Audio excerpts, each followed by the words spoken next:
반갑습니다 여러분. 오늘은 물리학 2 10번째 시간으로 평면에서의 등가속도 운동 두 번째 시간을 갖도록 하겠습니다. 오늘 배울 내용은 연직 상하방 운동, 그 다음에 수평으로 던진 물체의 포물선 운동 이 두 가지 대해서 같이 알아보도록 하겠습니다. 먼저 지난 과제를 같이 풀어보도록 하겠습니다. 지난 과제는 두 성분의 속도 성분, 두 속도 성분을 그래프로 주고 다음 세 가지를 물어보았습니다.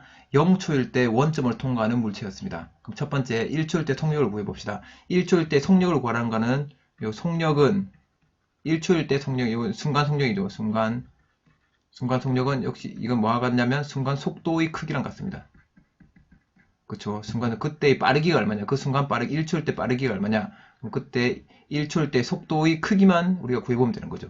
그럼 1초일 때 속도니까 여기 X방향의 속도는 1초일 때 6m/s죠. 그러면 Vx는 6m/s. 1초일 때 Y방향의 속도는 3m/s입니다. Vy는 3m/s입니다. 그러면 1초일 때 다시 그릴게요. 1초일 때 Vx는 이건 6m/s, Vy는 3m/s입니다. 그럼 이때의 속도는 이게 속도죠. 이게 x 속도, y 속도를 벡터합한 게 이게 그때 1초일 때 속도입니다. 그쵸? 이때의 속도는 루트의 3의 제곱 플러스 6의 제곱 미터/s가 되겠죠. 그러면 3, 3은 9, 그 다음에 6, 6, 36이니까 45 하면 45니까 9, 5, 45니까 3루트 5 미터/s가 되겠네요. 그럼 1초일 때 속력은 3루트 5 미터/s입니다. 3초일 때 가속도의 크기입니다. 가속도의 크기는 이제 3초일 때 가속도를 구하면 되죠. 가속도는 역시 벡터량이니까 X성분, Y성분 해서 두 개의 벡터 합을 구하면 됩니다. 그럼 여기 속도 시간 그래프에서 가속도는 기울기입니다. 기울기가 가속도이죠. 가속도입니다. 여기도 역시 기울기가 가속도입니다. 그러면 3초일 때 가속도니까 요 3초일 때 가속도 3초일 때 이 순간 가속도를 물어본 건데 이건 결국은 가속도가 일정한 이 등가속도 운동하니까 X 방향으로는 등가속도 운동하니까 이 전체적인 이 기울기를 구하면 되겠죠. 이 전체적인 기울기가 여기서의 기울기도 되는 거죠. 그럼 여기는 전체적인 기울기는 2초 동안 속도가 마이너스 6m/s가 되는 거죠. 그러면 AX는 기울기니까 2초 동안 마이너스 6m/s가 변했습니다. 그럼 이거는 마이너스 3m/s 제곱이 되겠네요. 그 다음에 Y방향의 가속도는 역시 2초 동안 얘는 증가했네요. 3에서 9로 6m/s가 증가했습니다. 그래서 2초 동안 6m/s가 증가했습니다. 그렇죠? 이거는 플러스 3m/s 제곱입니다. 그럼 이 가속도를 한번 그려보면 마이너스 3m/s 제곱 X방향, Y방향은 이거 위로 그려야 되겠다. 잘못 그렸네요. 3m/s니까 그러면 3, 똑같은 요 변이 똑같죠? 똑같습니다. 그럼 이게 가속도의 방향입니다.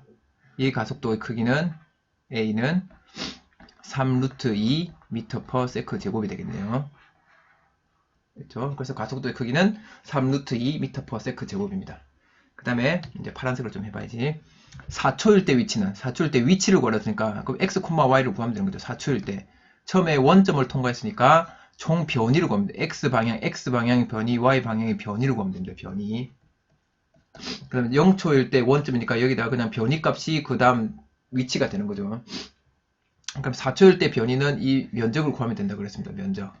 여기도 마찬가지로 이 면적을 구하면 됩니다. 그럼 면적을 구해보니까 여기 있는 이 사각형의 넓이인데 이 사각형은 이렇게 삼각형 3개로 하나, 둘, 셋 요 삼각형 3개로 면적을 구할 수 있죠. 그럼 이 삼각형 한 개는 2, 여기 6이니까 2, 6, 12에 6입니다. 6. 그럼 6이 3개네요. 그럼 18m.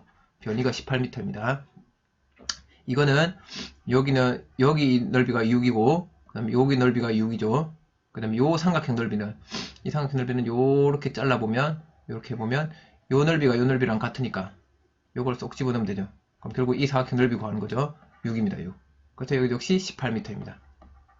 그래서 4초일 때 위치는 18m, 18m인 거죠. 됐나요? 그래서 그림을 그려보면 x, y 에서 18m, 18m 있는 위치 여기 가 있는 거죠. 그쵸? 요 원점으로부터의 거리는 그러면 원점으로부터의 거리는 18 루트 2m 위치에 가 있는 거죠. 이렇게 우리가 설명할 수 있습니다. 다음으로 넘어가겠습니다. 자, 이번 시간의 학습 목표입니다. 이번 시간은 뉴턴의 운동 법칙을 이용해서 F는 ma죠. F는 ma. 뉴턴의 운동 법칙을 이용해서 물체의 포물선 운동을 정량적으로 설명할 수 있다. 이거의 목표입니다. 그래서 포물선 운동을 우리가 F는 ma로 계산하기 위해서 기본적으로 알아야 될 것들을 같이 배워보도록 하겠습니다. 먼저 지난 시간에 우리가 살펴봤듯이 물리학 2에서 가속도 운동은 여기 나온 것들 한 6, 7가지가 있는데 그 중에서 등가속도 운동에 해당되는 거, 가속도가 일정한 운동은 요 4가지입니다. 항목은 4개지만 총 5개죠. 자유낙하, 연직 상방, 연직 하방, 빗면에서의 운동, 포물선 운동입니다.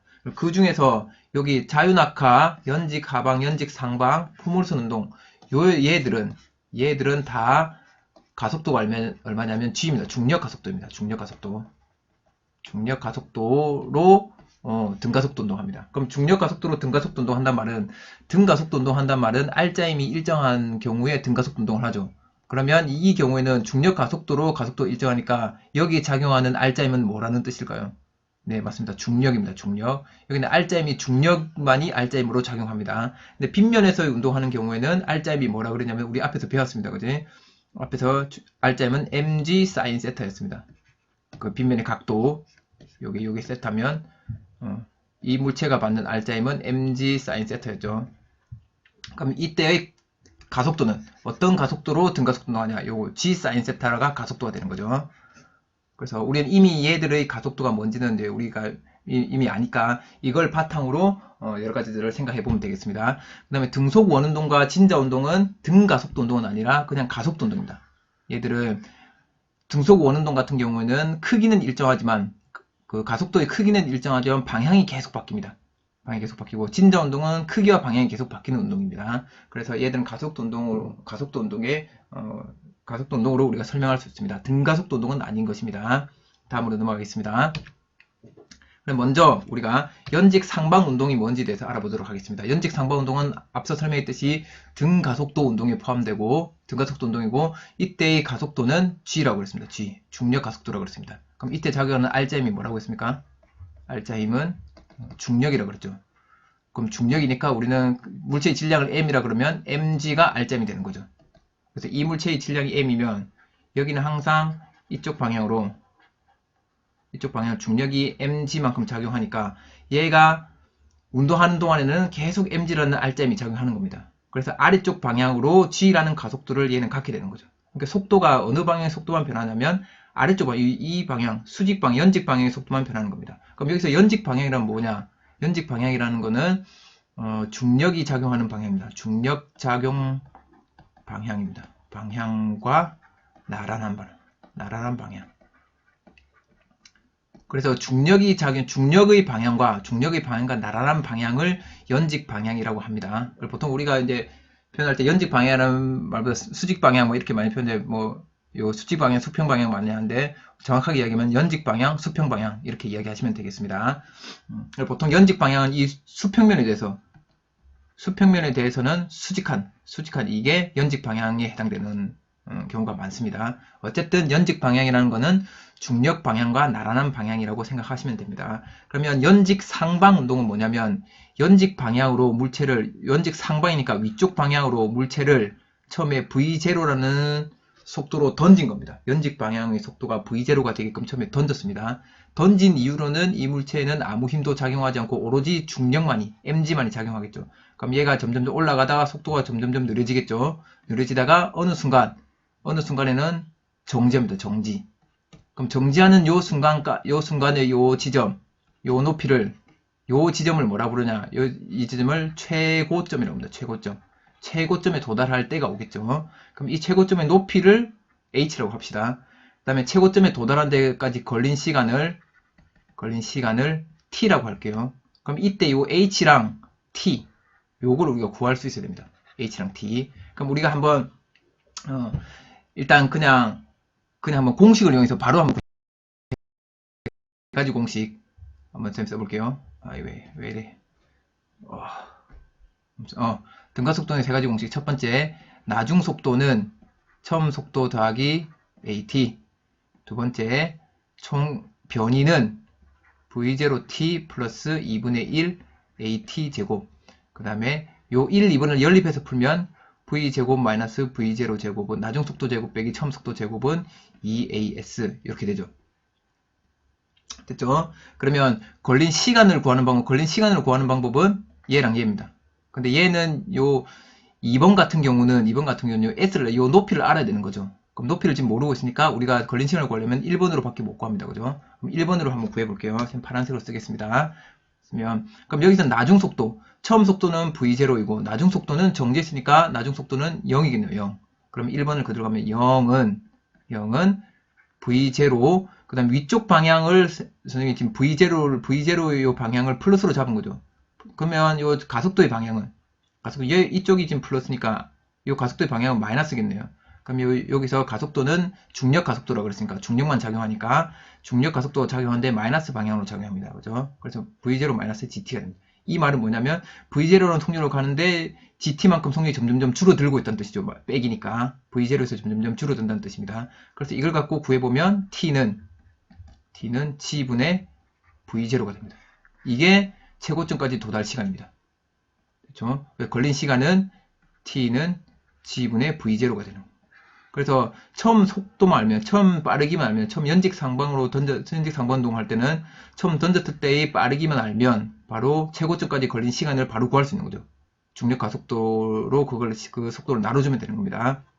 그 다음에 이 높이는 어떻게 구하냐? 높이는 이 시간을 구했으니까 2번 식으로 구할 수도 있지만 그러면 t를 제곱해야 되고 복잡한 경우가 생기죠. 그래서 1, 2번을 연립한 식이 3번이니까 이 3번을 이용해서 바로 구할 수 있습니다. 그죠?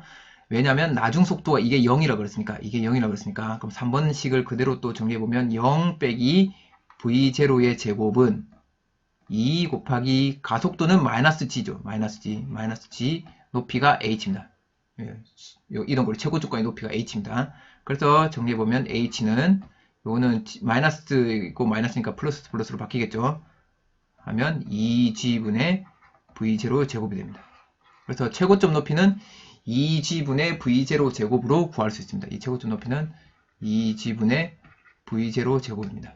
그럼 이거는 또 우리가 어떻게 생각할 수 있냐면 연직 상방으로 이렇게 던졌습니다. 던지고 나니 여기 최고점에서 정지했겠죠. 정지하고 난 뒤에 그 다음부터는 아래로 떨어집니다. 그럼 이거 정지 상태에서 아래로 떨어지는 거죠. 이거 무슨 운동과 같습니까? 자유낙하죠. 자유낙하. 그럼 자유낙하면 요 높이, 요 바닥에 도달했을 때는 아래쪽으로 속력이 얼마가 될까요? 그렇죠. 처음에 V0로 던졌으니까 내려올 때도 V0로 떨어지겠죠.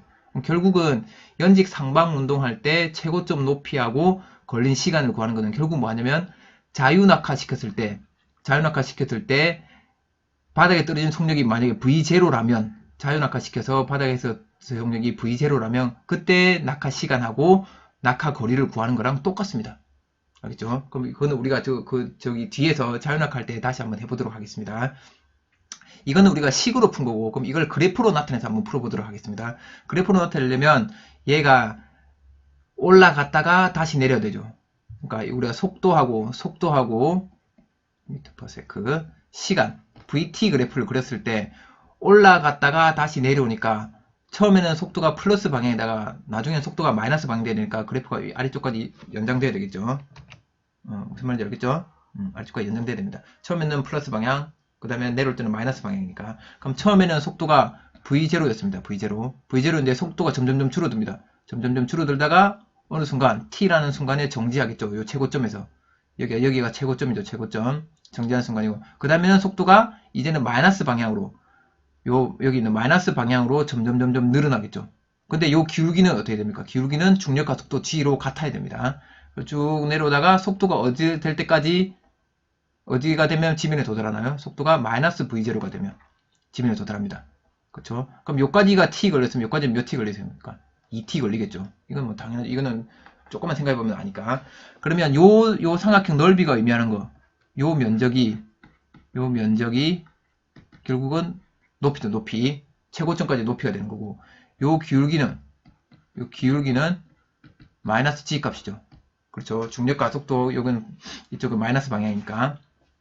그럼 기울기가 마이너스 g가 나오려면, 기울기의 크기가, 결국 기울기의 크기가 g가 나오려면, x 증가량분의 y 증가량이니까, 그럼 여기서 보니까, 이 기울기를 이용해서, g는 x 증가량이 t죠.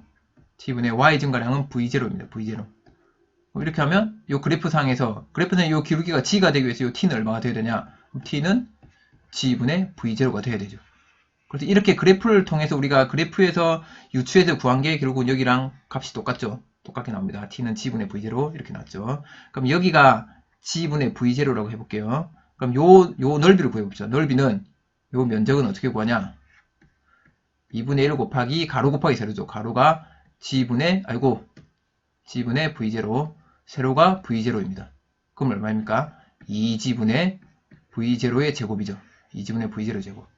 똑같습니다. 그죠? 2g분의 v0 제곱. 그래서 그래프를 그려서 여러분이 해석을 하든지 아니면 이 식으로 바로 해석을 하든지 어쨌든 연직 상방 운동에서는 최고점까지 도달 시간하고 최고점까지의 높이를 우리가 처음 속도 v0만 알면 바로 다 구해낼 수가 있다는 걸 여러분들이 꼭 명심하고, 이런 연직 상방 운동이 나왔을 때는 요 최고점까지 시간, 최고점까지 높이가 얼마냐 물어봤을 때 겁먹지 말고 이거는 v0만 알면 다 구할 수 있는 거다 라고 여러분은 생각하시고 기억하시고 그 문제를 풀어내시면 되겠습니다. 다음으로 넘어가겠습니다. 그다음에 연직 하방 운동입니다. 연직 하방 운동은 특별할 것 없고 그냥 특별할 것이 없고 그냥 등가속도 운동 공식대로 풀면 되는 겁니다. 이거는 뭐 특별히 설명할 게 없지만 그냥 한번 써볼게요. 이거는 연직 하방 운동이니까 연직 방향으로 v0라는 속력으로 던졌습니다. 그럼 얘의 가속도는 g죠. 그렇죠. 지금 이거는 v0를 이 아래쪽 방향을 플러스로 잡았기 때문에 이 아래쪽 방향은 마이너스 v0로 던졌다 안 하고 그냥 v0로 던졌다 했기 때문에 얘는 가속도 방향과 운동 방향이 같은 경우입니다. 그래서 이거는 아래쪽을 그냥 플러스로 잡을게요. 아래쪽을. 그럼 이 식은 어떻게 하면 요 바닥에 떨어졌을 때 속도는 얼마냐? 이걸 어떻게 구하냐? 이거는 나중 속도는 처음 속도 더하기 속도 변화량 이렇게 구하면 되죠. 그 다음에 요 낙하 높이는 어떻게 하냐? 낙하 높이는 v0t 플러스 2분의 1 gt 제곱이 되는 거죠. 그 다음에 요 두 개를 연립해서 풀면 나중 속도 제곱 빼기 처음 속도의 제곱은 2gh 되는 거죠. 이거는 그냥 이 공식대로 푸는 수밖에 없습니다. 여기는 뭐 특별히 이 v0가 0이 된다든지 그런 게 없으니까 v가 0 되는 이런 게 없으니까 그냥 풀면 되고, 이걸 그래프로 한번 그려보면 역시 이 그래프는 쉽죠. 이 그래프는 vt 그래프를 그려보면 처음에 v0로 던졌는데 이 운동 방향하고 같은 방향으로 속도가 증가하죠. 이렇게 속도 증가합니다. 그렇죠. 그럼 얘는 떨어졌을 때 시간 t 초 후에 여기가 v라는 속도가 됐습니다. 그럼 이 기울기는 얼마입니까? 기울기는 g입니다. g. 기울기가 g입니다. 그럼 요 넓이가 의미하는 게 뭐죠? 이 면적은 높이입니다. 높이. 결국은 낙하거리입니다. 낙하거리. 낙하거리를 구해주면 되죠. 이 낙하거리를 구해주면 결국 이게 되는 거죠. 됐나요? 그래서 연직 하방 운동은 그냥 이 식대로 풀어내면 되고, 이렇게 그래프를 그려서 면적 구하고 기울기 구하고 해서 이 값들을 v0하고 t 이 값들을 구해내면 되는 겁니다. 다음으로 넘어가겠습니다. 그 다음에 자유낙하하는 운동을 한번 생각해 볼게요. 자유낙하 운동. 이거 다시 한번 복습하는 차원으로 자유낙하 운동을 생각해 보겠습니다. 이거는 자유낙하는 정지한 물체를, v0가 0인 물체를 오로지 중력에 의해서만 낙하시킨 거죠. 그럼 얘의 가속도는 여기는 mg만 작용하고 가속도는 g인 거죠. g. 그렇죠. 그럼 이쪽을 플러스 방향으로 잡습니다. 아래쪽을 플러스 방향으로 잡았습니다. 물체는 아이고 또 멈췄어. 잠깐만요. 그럼 여기가 바닥에 떨어졌을 때의 속력은 얼마냐? 나중 속력. 그 다음에 요 높이는 얼마냐? 그 다음에 낙하 시간 t는 얼마냐? 이거 한번 구해보도록 하겠습니다. 이거는 역시 구해보면 나중 속도는 처음 속도 더하기 속도 변화량인데 처음 속도가 0이죠. 그러니까 속도 변화량만큼 속도가 생긴 거죠. 그 다음에 낙하거리는 처음 속도 곱하기 t 0이죠. 그 다음에 2분의 1 gt 제곱입니다. 그 다음에 나중 속도 제곱 빼기 처음 속도 제곱은 2gh. 그래서 요 세 가지 식으로 구할 수 있다고 그랬습니다. 그렇죠. 그래서 아까 전에 우리가 연직 상방 운동에서는 올라갈 때 v0로 던졌던 애가 올라가서 정지했다가 다시 떨어지면, 다시 떨어질 때는 여기로 V0로 떨어지는 거죠. 결국은 다시 떨어질 때는 자유낙하에서 여기서 속도가 V0가 될 때 그런 상황은 똑같은 겁니다. 그죠? 그래서 그렇게 구해보면 이 식들 그대로, 이 식이 그대로 적용된다는 걸 알 수 있습니다. 그러면 이때까지 낙하할 때까지 걸린 시간은 t는 g분의 v 이렇게 구할 수 있죠. 또는 여기서 구해보면 t는 g분의 2h의 루트 시면 돼요. 루트 g분의 2h입니다. 그러면 요 루트 g분의 2h하고 g분의 v하고 같다는 거죠. 그래서 g분의 v하고 루트 g분의 2h랑 같은 거죠. 그럼 이 두 개를 같다는 걸 풀면 요 세 번째 식이 나옵니다. 왜냐하면 요 1, 2을 연립해서 푸는 게 세 번째라 그랬으니까. 그럼 이거 한번 풀어볼게요. 이거 한번 풀면 요 루트 g 약분하면 여기 루트 g 되죠. 그러면 이걸 정리하면 v는 루트 2gh입니다. 그럼 양면을 제곱해 볼게요. 제곱하면 v제곱은 2gh가 되죠. 이 식하고 이 식하고 같습니다. 그죠? 네. 그래서 자유낙하 운동하는 경우는 초기 속도가 0이기 때문에 식이 간단해지고 이 식들을 통해서 높이, 그다음 시간 이런 것들을 구해낼 수가 있습니다. 그래서 자유낙하 시킬 때는 낙하하는데 걸린 시간은 요 높이만 알면 바로 구해낼 수가 있다는 거. 이것도 참 중요한 사실입니다. 그죠? 높이가 몇 미터 높이에서 떨어뜨리는지 알면 낙하 시간을 바로 계산해낼 수 있다는 거. 참 재밌습니다. 그죠? 다음으로 넘어가도록 하겠습니다. 이거 여러분 잘 복습해 두시기 바랍니다. 이번에는 이제 마지막으로 수평으로 던진 물체의 운동에 대해서 한번 살펴보도록 하겠습니다. 이게 요 부분이 이제 우리가 수평으로 던진 물체의 운동은 포물선 운동하는데, 여기 이제 포물선 운동의 가장 기초적인 포물선 운동입니다. 그죠? 포물선 운동하는 경우는 어떤 경우에 포물선 운동 한다고 우리 첫 시간에 배웠냐면 운동 방향과 수직한 방향으로 처음 운동 방향과 수직한 방향으로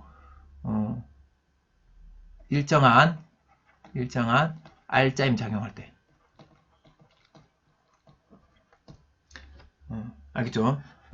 처음에 운동하던 방향하고 수직 방향으로만 일정한 R자임이 작용하는 경우입니다. 그럼 그 말은 뭐냐면, 처음에 제가 여러분들이 이걸 V0라는 속도로 던졌다고 해봅시다. 이 수평 방향으로 던졌습니다. 그러면 이 물체에는 이 처음 운동 방향하고 수직한 방향으로 중력 mg가 계속 작용하죠.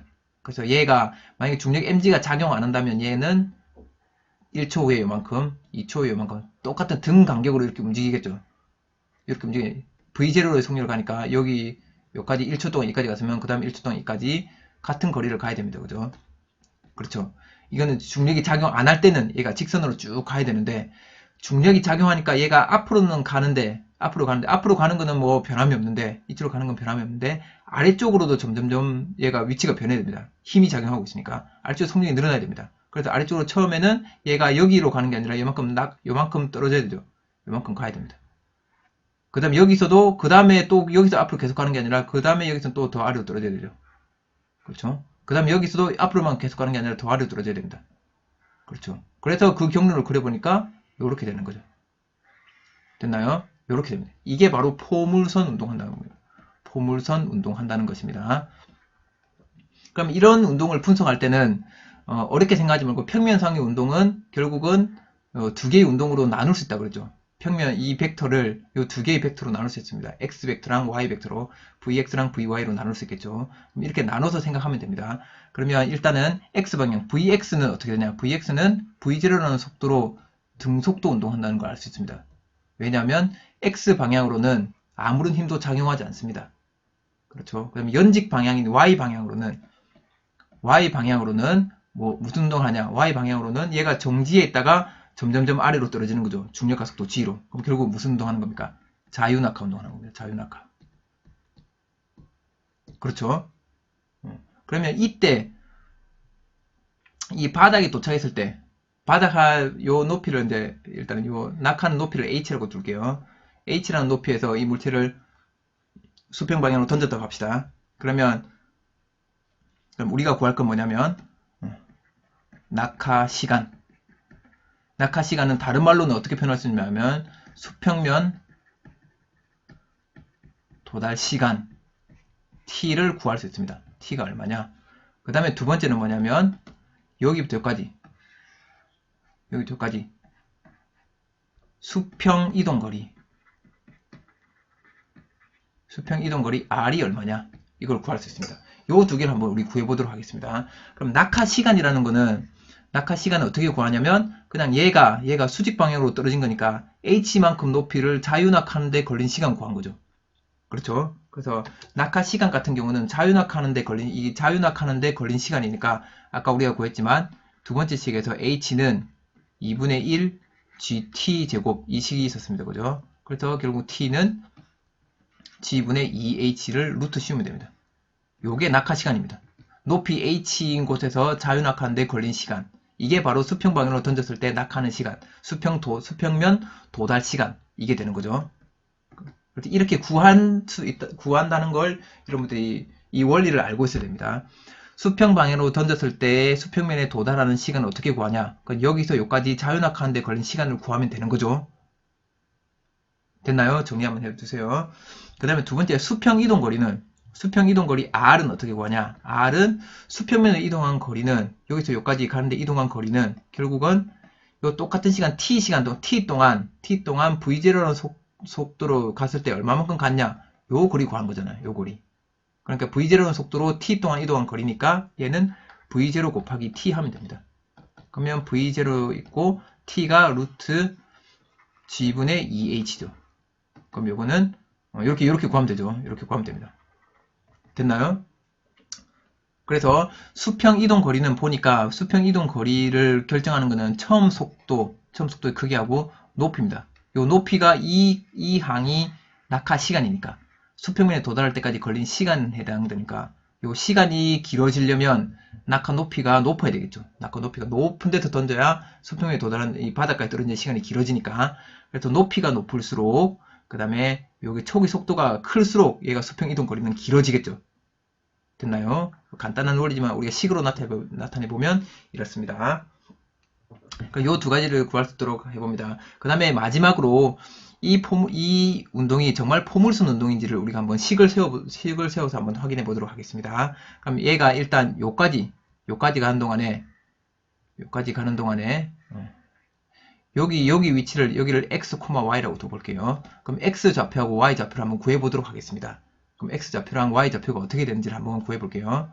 그럼 x 좌표는, x는 아까 말했지만 v0 동안에 t만큼 가는 거죠. 그렇죠?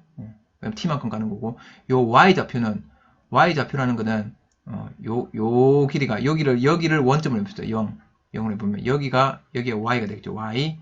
그러면 y라는 거는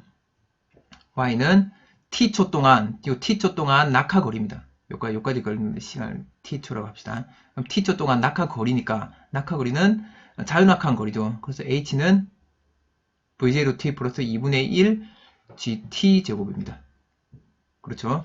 그럼 x하고 y를 우리가 한번 식으로 나타내 보겠습니다. 그럼 여기서 t 제곱은 g분의 2y 이렇게 되죠.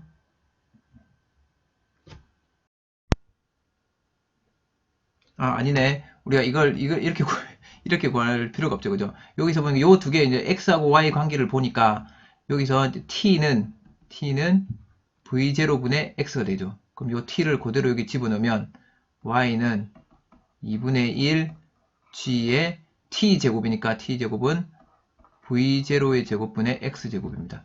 그래서 따라서 y는 2v0 제곱분의 g x의 제곱되죠. y는 ax 제곱이니까, y는 ax 제곱 꼴이니까 이거는 포물선 운동 하겠죠. 포물선 운동 그래프가 됩니다. 그죠? 그래서 요 그래프 자체가 이게 y는 2v0 제곱분의 g의 x 제곱이죠. 근데 이게 지금 요런 모양이니까 이게 이제 방향을 따지면 이게 이제 마이너스, 이렇게 요 마이너스 g 방향이다. 요 방향이 마이너스 방향이다 해서 이렇게 이 그래프를 그릴 수가 있습니다. 그죠? 여러분들이 이렇게 포물선 운동에 대한 수식이 나온다는 것도 알아두시면 되겠습니다. 다음으로 넘어가도록 하겠습니다. 그래서 이제 수평으로 던진 물체 운동을 간단하게 우리 한번 정리하고 복습을 해보면, 이 물체를 수평으로 던졌을 때 이 물체는 수평 방향으로는 등속도 운동하고 요 X 방향으로는 그다음에 여기 Y 방향으로는 자유낙하한다고 그랬죠. 자유낙하. 그래서 수평 방향의 속도의 크기는 계속 같습니다. 이렇게 같지만 연직 방향의 속도는 점점점 늘어나고 있죠. 그럼 이 늘어나는 양이 얼마만큼 늘어나냐? G만큼 늘어난다는 거죠. 초당 G만큼. 그래서 얘는 수직 방향의 속도가 계속 이만큼씩 늘어나고 있습니다.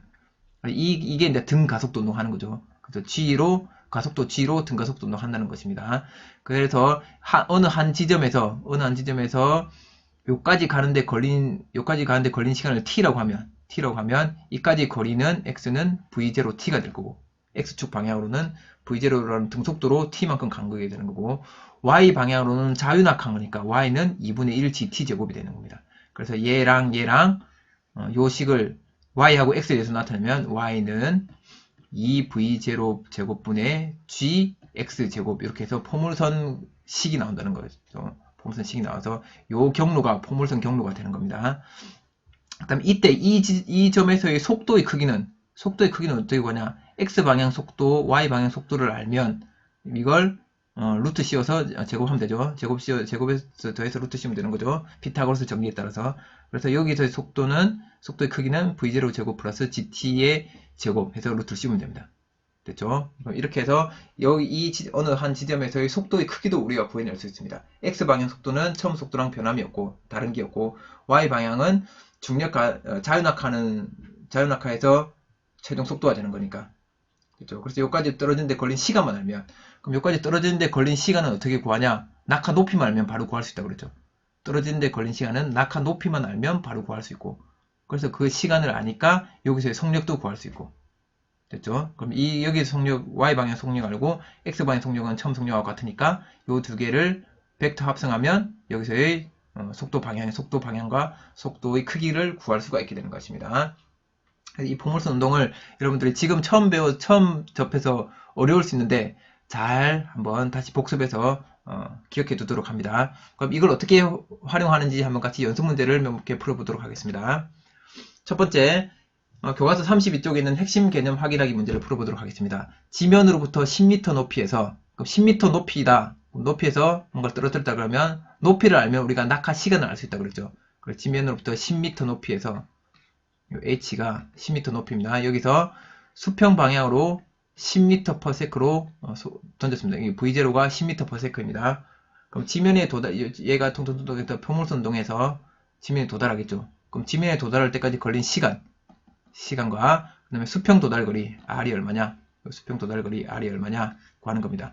그러면 지면까지 도달하는 시간은 높이만 알면 바로 구할 수 있다고 그랬습니다. 그리고 처음 우리가 식을 세보면 낙하 높이는 수직 방향으로 연직 방향으로는 자유낙하 운동한다고 그랬으니까 자유낙하 할 때의 높이는 2분의 1 GT 제곱하고 같다 그랬죠. 그래서 T는 G분의 2H를 루트 씌우면 됩니다. 그래서 우리가 여기에서는 G가 중력가속도가 10이라고 했으니까 10m/s 제곱에 그 다음에 2 곱하기 높이가 10m입니다. 10m. 그렇죠? 그럼 여기 보면 미터 약분되고 10 약분되고 그럼 여기 2 남죠. 그럼 루트 2 여기는 세크 제곱이 남습니다. 세크 제곱. 그렇죠. 그래서 세크 제곱은 루트 밖으로 나오면 루트 2초가 되는 거죠. 그래서 루트 2초 걸립니다. 루트 2초. 그러면 수평 이동 거리는 10m/s로 루트 2초 동안 간 거죠. 그러니까 처음에 V0라는 속도로 T만큼 간 거죠. 그러니까 10m/s 동안에 루트 2초 동안 간 거죠. 요 속도로. 그래서 세크 약분되고 10 루트 2m가 되는 겁니다. 그래서 수평 이동 거리는 10 루트 2m가 되는 거죠. 이렇게 구할 수 있겠습니까?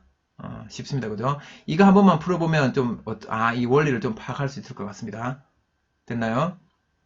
다음으로 자, 연습 문제 1번 같이 한번 풀어보도록 하겠습니다. 이거는 수평 방향으로 던진 물체의 포물선 운동에 대해서 다룬 문제인데 좀 어렵습니다. 그래서 어떻게 푸는지 한번 보고 포물선 운동하는 것들이 어떻게 적용되는지 한번 같이 살펴보도록 하겠습니다. 4h라는 높이에서 v라는 속력으로 수평 방향으로 던졌습니다. 그랬더니 P점에서의 속력이 얼마냐? P점에서의 속도의 크기가 루트 2v가 되었습니다. Q점에서의 속도의 크기가 얼마가 되었냐? 루트 5v가 되었습니다. 그럼 이걸 통해서 우리는 뭘 할 수 있냐면 수평 방향으로는 계속 속도가 등속도로 운동하니까 v이겠죠. P점이나 Q점이나 둘 다 v이지만 수직 방향으로 연직 방향으로는 자유낙하 운동하니까 속도가 증가합니다. 그럼 여기서의 속도는 P점에서의 연직 방향 속도는 얼마겠습니까? 루트 2가 돼야 되니까 V하고 이쪽도 V가 되겠죠. 1대 1대 루트 2가 돼야 되니까. 그 다음에 여기서는 Q점에서는 루트 5V가 되려면 X축 방향은 V고 Y축 방향이 얼마가 돼야 여기에 루트 5가 되겠습니까? 그렇죠. 2V가 되면 되겠죠. 네. 그래서 이 경우에는 수평 방향으로 던진 물체 운동의 경우에는 연직 방향의 속도 변화를 우리가 바로 알아낼 수 있게 됐습니다. 이 문제 조건에 의해서 수평 방향으로는 등속도 운동하니까 별 우리에게 큰 도움을 되지는 못하죠. 수직 방향 속력, 이 Y 방향의 속도가 어떻게 변하는지를 알면 이 속도 변화를 보고 시간이라든지 아니면 거리라든지 이런 걸 구해낼 수가 있습니다. 그렇죠. 지금 여기서는 이제 우리가 시간을 잘 모르죠. 시간에 대한 값을 모르기 때문에 우리가 등가속도 운동 공식에서 시간을 모를 때 쓰는 공식이 세 번째 공식이었어요. 세 번째 공식 뭐냐면 나중속도 제곱 빼기 처음속도 제곱은 2as. 요게 요 공식을 주로 쓰는 겁니다. 그죠? 여기는 시간을 모르니까. 그렇죠? 그럼 일단 이걸 가지고 이런 걸 우리가 염두에 두고 한번 문제를 풀어보도록 하겠습니다. 기억입니다. 물체에 작용하는 R점의 방향은 일정하다. 이건 등가속도 운동이니까 R점이 중력밖에 없다 그러죠. 그래 맞습니다. 그죠? 니은 P의 높이는 3h다. 그럼 P의 높이는 어떻게 구하냐? P의 높이는 우리가 요 자연낙하 할 때 여기까지 떨어진 높이를 h 여기까지 이동한 거리를 h 그 다음에 여기부터 여기까지 이동한 거리는 4h죠. 그럼 이걸 갖고 우리가 구하면 되는 거죠. 이 식을 이용해서 구해보겠습니다. 처음에 P점까지를 구해보면 요식 나중속도 빼기 처음속도 제곱은 2에 있으니까 이거는 우리가 0이라는 걸 알 수 있죠. 이게 처음속도 자유낙하니까 처음속도는 0, 요 A는 G가 되는 겁니다. 그죠? 그러면 구해보니까 P점에서는 나중속도가 V였고 V제곱은 2GH다. 여기까지 낙하 높이는 H-. 그 다음에 Q점은 이건 뭐야? Q점에서의 속도는 최종 속도는 2V죠. 그러면 2V 제곱이죠. 2V의 제곱은 2G 여기 낙하 높이가 4H. 이건 4H만큼 떨어졌습니다. 그죠? 그럼 이 두 개를 연립해서 풀면 우리가 요 H-를 구할 수 있겠네요. H-를 한번 구해봅시다. 그럼 요거는 요 Q점 걸 다시 정리해볼게요. 4V 제곱은 248GH입니다. 그럼 요거는 V 제곱은 얼마입니까? 4, 4, 2, 8. 2GH죠. 2GH랑 같습니다. 그럼 Q점의 식을 정리해보면 V제곱은 2GH. P점의 식을 정리해보면 V-는 2GH-. 그럼 여기서 H-는 H랑 같다는 걸 알 수 있죠. 그럼 여기까지 P점까지 낙하한 거리가 H입니다. H. 그러니까 요 처음 시작점에서 P점까지 거리가 H라는 거죠. 그러면 P점의 높이는 얼마가 되겠습니까? P점의 높이는 3H가 되겠네요. 그럼 니은이 맞습니다. 그죠? 니은이 맞습니다. 자, 그 다음 이번에는 D것 봅시다. P에서 Q까지 물체의 수평 이동 거리가 얼마인지 물어봤습니다. 그럼 수평 이동 거리인데 여기서부터 여기까지 수평 이동 거리가 아니라 요 P에서 Q까지 요 수평 이동 거리가 얼마냐? 요 거리가 얼마냐를 물어봤습니다. 그럼 이 거리는 결국은 V라는 속도로 여기까지 가는데 걸린 시간만 우리가 시간만 구해내면 되는 거죠. 그럼 여기서 여기까지 가는데 걸린 시간은 결국은 P에서 Q까지 낙하하는데 걸린 시간입니다. 낙하 시간입니다. 낙하 시간. 그럼 P에서 Q점은 요 P에서 Q까지 낙하한 데는 P에서 Q가 갈 때는 처음에 V라는 속도로 내려가다가 여기서는 2V가 된 거죠. 근데 여기서의 가속도는 G입니다. G. 그럼 이걸 갖고 우리가 낙하 시간 T를 구할 수 있죠. 어떻게 하냐면 첫 번째 공식. 나중 속도는 처음 속도 더하기 GT 이렇게 구하면 되죠. 따라서 이걸 빼면 V가 되고 그럼 T는 G분의 V가 됩니다. G분의 V. 그러면 수평 이동 거리 R은 어떻게 구하냐? R은 V라는 속도로 X축 방향으로는 V라는 속도로 계속 등속도 운동하니까 V라는 속도로 요 낙하거리, 낙하시간 T 동안 이동한 거리가 바로 이 수평 이동 거리가 되죠. P, Q 사이의 수평 이동 거리가 되는 거죠. 그래서 여기는 V 곱하기 T가 G분의 V. 그럼 요거는 G분의 V 제곱입니다. 그렇죠. 근데 여기는 이제 G에 대한 기호가 하나도 없죠. 그래서 보니까 요 위의 식을 보니까 V 제곱이 2GH라고 그랬습니다. 그럼 여기는 V 제곱이 2GH라고 그랬으니까 이걸 그대로 또 써보면 G분의 V 제곱이 2GH입니다. 2GH 이렇게 되죠. 요 V 제곱이 2GH니까 그럼 GG 약분시키면 2H만 남겠네요. 그래서 수평 이동 거리는 2h가 되겠습니다. 그래서 이거는 기억, 니은, 것이 다 맞는 문제가 되겠습니다. 해보니까 좀 어렵죠? 선생님 설명을 들어도 어렵죠? 다시 한번 돌려보면서 이 문제를 분석해서 여러분들이 이해하는 시간들을 꼭 갖길 바랍니다. 다음으로 넘어가겠습니다. 연습문제 2번인데 이거는 과제로 내겠습니다. 과제. 이건 과제로 나가겠습니다. 연습문제 쌤 풀이를 해주려고 그랬는데 이거 하면 너무 시간이 많이 걸릴 것 같아서 이건 과제로 하겠습니다. 이걸 잘 읽어보시고 높이 h인 곳에서 얘는 연직 상방으로 던졌고 얘는 그때 그와 동시에 수평 방향으로 던졌습니다. 그래서 얘가 최고점 도달하는 순간 t초 걸렸겠죠. 얘는 수평면에 도달했습니다. 같은 시간 걸려서 여기 도착했습니다. 그러니까 여기까지 최고점까지 도달하는데 걸린 시간하고 수평면에 도달하는데 걸린 시간이 같다는 거죠. 이게 뭐 중요한 힌트가 되는 거죠. 그 다음에 처음 속도가 같습니다. 그럼 이걸 가지고 요 L을 구하는 겁니다. L은 H로 표현하라는 거죠. 결국 여기서도 마찬가지로 우리가 이런 걸 구하다 보면 G 값이 나오는데 G는 어떻게든지 상쇄되든지 약분이 되든지 하는 값이 되는 거죠. 그렇게 해서 요 L을 H에 대해서 한번 나타내보는 걸 해보시기 바랍니다. 그 다음에 요 두 번째 과제는 이거는 다음 시간에 같이 우리가 해석 연습문제 풀면서 연습문제 풀 때 같이 해보도록 하겠습니다. 오늘 수업 내용을 정리해 보도록 하겠습니다. 오늘 수업 내용은 연직 상방 운동과 연직 하방 운동에 대해서 배웠습니다. 특별히 연직 상방 운동 같은 경우에는 처음 속도 V0를 알면 최고점까지 높이를 우리가 구할 수 있었고 최고점의 높이, 최고점에 도달하는 데 걸린 시간을 구할 수 있었습니다. 이건 어떻게 생각할 수 있었냐면 위에서 자유낙하에서 속도가 V0가 될 때까지 걸린 시간하고 V0가 될 때까지 낙하한 거리 구하는 거랑 똑같다 그랬죠. 그래서 연직 상방 운동은 여러분들이 다시 한번 복습해 주시기 바랍니다. 수평으로 던진 물체의 포물선 운동 같은 경우에는 수평 방향하고 연직 방향을 분리해서 생각해 보았습니다. 그래서 수평 방향은 등속도 운동하였고 연직 방향으로는 자유낙하 운동하였습니다. 그래서 이거는 기본적인 자유낙하 운동이라서 매우 쉬웠습니다. 그죠? 그래서 이때는 우리가 낙하 시간을 구할 수 있었고 수평 이동 거리를 구해 보았습니다. 그리고 이게 정말 포물선 운동 하는지 식을 세워 봤더니 y는 2v0 제곱분의 g의 x제곱 이런 꼴로 식이 나타났다는 것을 우리가 알 수 있었습니다. 다음 시간에는 비스미 위로 던진 물체의 운동에 대해서 이게 이제 우리가 아는 그야말로 그 포물선 운동이죠. 이 포물선 운동에 대해서 한번 같이 알아보고 그와 관련된 문제들도 몇 개 풀어보고 이 단원을 마치도록 하겠습니다. 이번 시간 배운 내용을 꼭 복습해 주시기 바랍니다. 수고 많았습니다.